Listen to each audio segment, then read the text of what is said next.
Hi, this is Edith, Educational Technologist at Oregon Tech, and in this video I'm going to do a basic overview of the Excel spreadsheet front page as well as some of the home tab.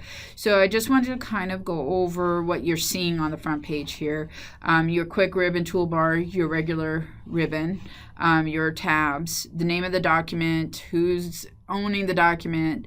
This is so you can upload, minimize, these things you're probably well aware of. You can also share your document, or you can also see how the activity, who's been working on the document and when. So if you see there, you can see I saved the document originally started on November 17th, and I did some more work on the 23rd, so you can see that there.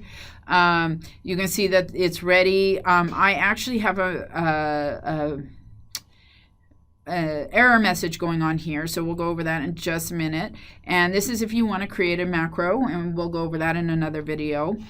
These are the different views you have of the Excel spreadsheet. So this is your normal view. That's what you're seeing right now. You can also do page view. So you can see these pages are empty, and so they're grayed out, but if I were to put information in there, they'd become active. And then this is the web view, I believe. Let's see, if you hover again, it's page break view. So if you hover over these will actually help you out.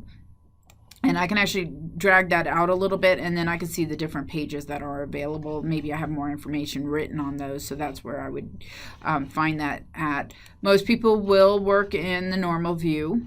The other things here, let's go here first. You can change the size. You can zoom in and zoom out right through here. You see that little bar right here? That's your 100%. And there's other ways that you can zoom in, zoom out without having to use that bar, but that's a quick, easy way if you want to do it. This here tells you where your cursor is, what cell block it's in, so you can see G10. And then I also have this. I can actually increase and decrease this on my bar up here, but normally you don't need to do that. If I make a change in one of my cells, these will become active.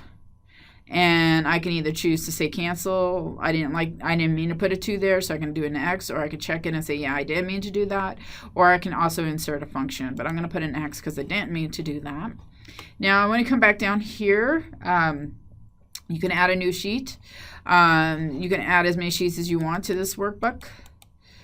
So this is a worksheet, and these all constitute the workbook. So if you have more than one sheet, even if you have one sheet, if it's just one sheet or a bunch of sheets, it's all a workbook, but each page is a worksheet. I can rename the worksheet, rename it to costs. And so I have now a worksheet called costs, and I can say rename this to equipment, and then I can make that put my equipment on there. And all I had to do is just click outside of the box, or I can hit enter, and that will keep the name in there for me. Now, my circular references. So you're going to get, if you have an error within your worksheet, and that was discussing the options, this is going to show up down here, and it'll tell you exactly where the circular reference is. So let's go ahead and go to G25, and you can see that I have a sum of G21 through G25, and that's why I have a circular reference. It shouldn't be 25, it should actually be 24. So I can actually change it, and now I should have a different number that comes up, and it's showing up as the correct thing. So as you can see too, you can actually see my formulas in here when I click on these. So these are formulas I actually set up, and so it's a quick, easy way of getting math done if you're not very good at math and you don't want to do the calculation. Excel is your best friend for that, as long as you know how to use the formulas. Another thing that you can do, so starting on the home tab, is you can paste. So say you want to take this and you want to create a new formula from it, or you just want to copy the formula. So you can right click on that and hit copy. And then I can come over here and I get all of these other options. I could paste just the value. So say I just want the value, I don't want anything else because I don't need the formula. I can paste just the formula. Now the formula is going to take that box and create a new formula out of it. So let's go ahead and do that real quick, and you can see what the formula is. It's now saying G2 times 7. So I'm taking this number actually and timesing it by 7. But perhaps I don't want that. Perhaps I really just wanted C2 times 7. So I can change that in there and just hit enter. And now you can see that my number comes up again. I can also, so let's go ahead and grab this again and copy. And I can transpose it. So I had talked about this in the options menu. You can see I have a little red mark up there. So if I click on this, it will give me another option. It doesn't like what I have there, so I can actually change it to something different and say, okay, no, I meant this here. And so that will change it. So I just change it back to values. Formatting, maybe I just wanted to copy over the format. So, I could paste a link or a picture or something else that I have an option of keep source formatting. So now I did C4 times 7. So, just make sure you keep an eye on your formula bars up here. I can also change it here.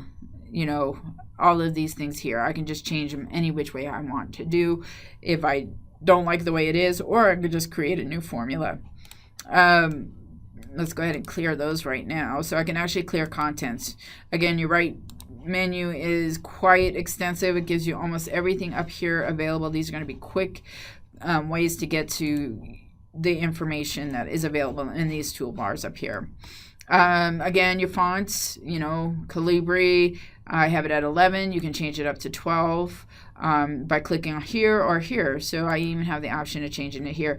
And if I do it through here, kind of shows me what it's going to look like when I change the font size. I can also increase and decrease just quickly. It just does it by one increment, and you'll see the number change there as well. So you see up and down. Bold, italic, underline. You can do a double underline if you want. Say I want to put this as a ledger type thing, so I can actually pick the top and double bottom border. And if we zoom in a little bit, you'll probably see it a little bit better. It doesn't show up well because of the green box there, the gray box, but it's there and it shows up like a ledger type thing.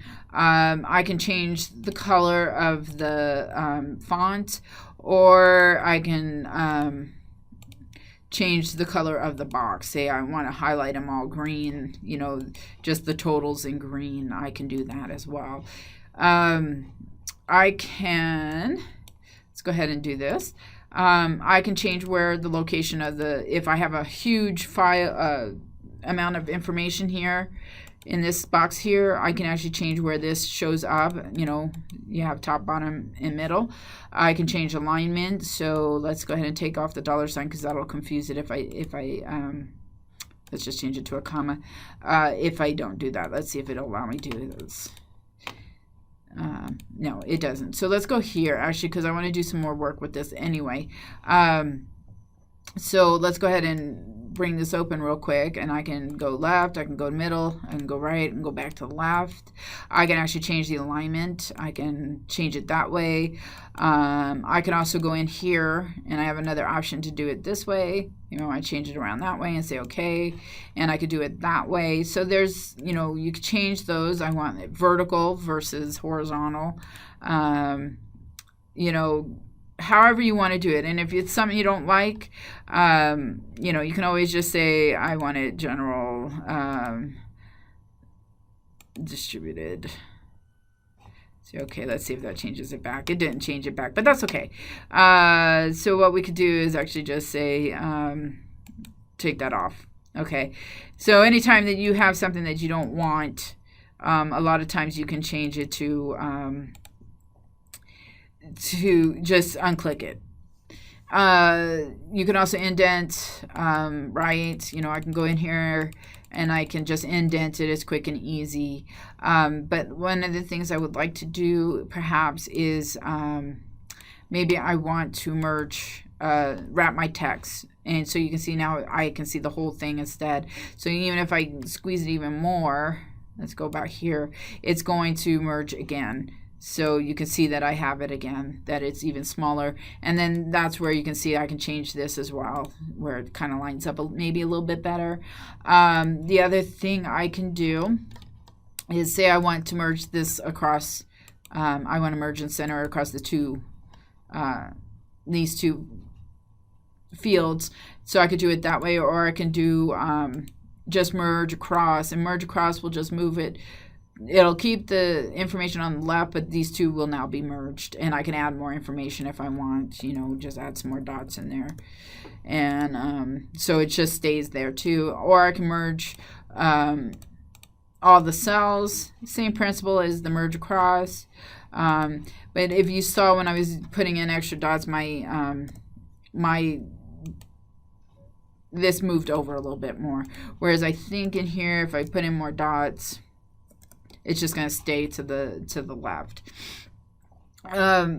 You can change the type of numbers you want. If you want it to be a date, if you want it to be a percentage, a fraction.